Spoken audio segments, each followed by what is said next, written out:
माघ कृष्ण षष्ठ तिला एकादशी व्रत कथा।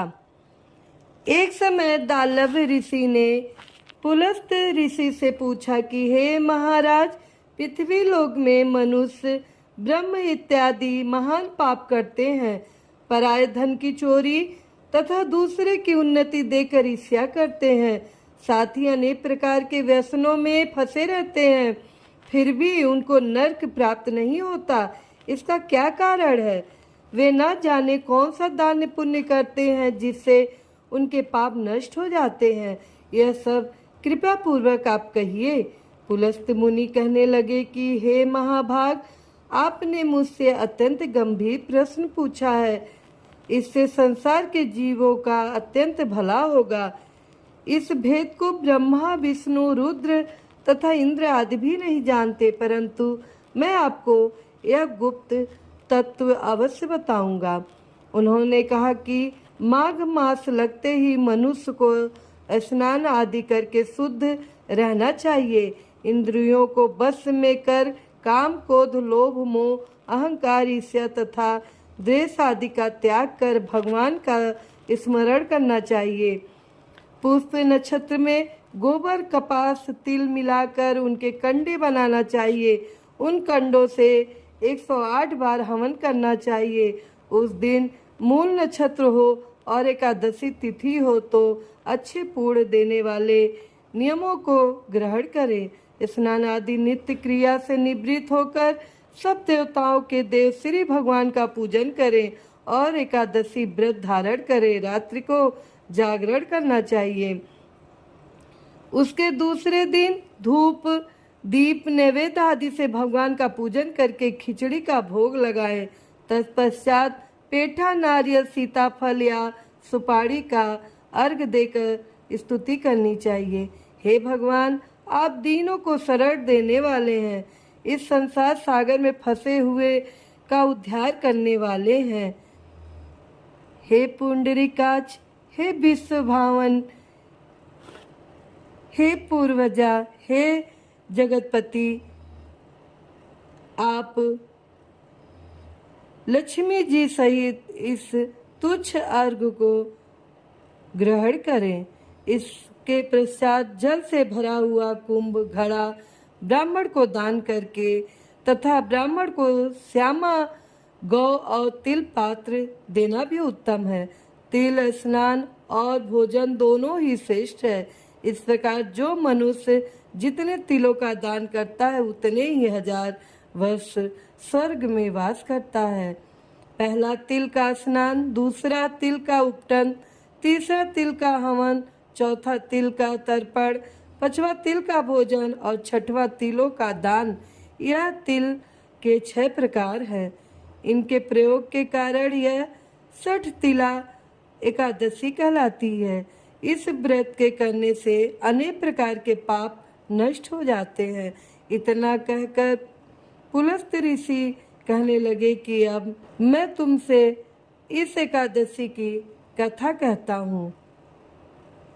एक समय नारद जी ने भगवान श्री विष्णु से यही प्रश्न किया था और भगवान ने जो 60 तिला एकादशी का महात्म्य नारद जी से कहा सो मैं तुमसे कहता हूँ। भगवान ने नारद जी से कहा कि हे नारद, मैं तुमसे सत्य घटना कहता हूँ, ध्यान पूर्वक सुनो। प्राचीन काल में मृत्युलोक में एक ब्राह्मणी रहती थी। वह सदैव व्रत किया करती थी।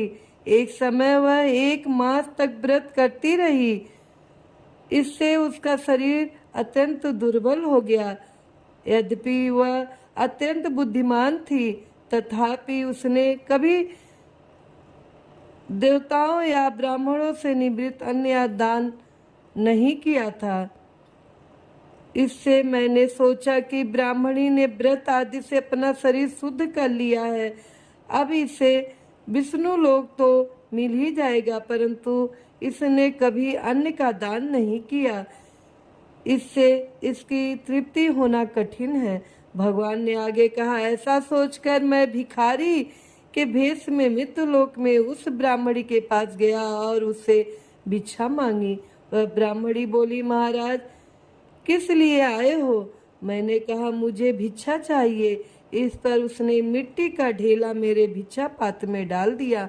मैं उसे लेकर स्वर्ग में लौट आया। कुछ समय बाद ब्राह्मणी भी शरीर त्याग कर स्वर्ग में आ गई।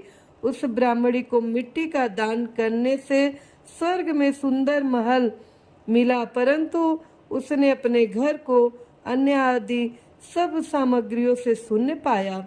घबरा कर वह मेरे पास आई और कहने लगी कि भगवान, मैंने अनेक व्रत आदि से आपकी पूजा की, परंतु फिर भी मेरा घर अन्य आदि सब वस्तुओं से शून्य है। इसका क्या कारण है? इस पर मैंने कहा, पहले तुम अपने घर जाओ, देव स्त्रियां आएंगी तुम्हें देखने के लिए।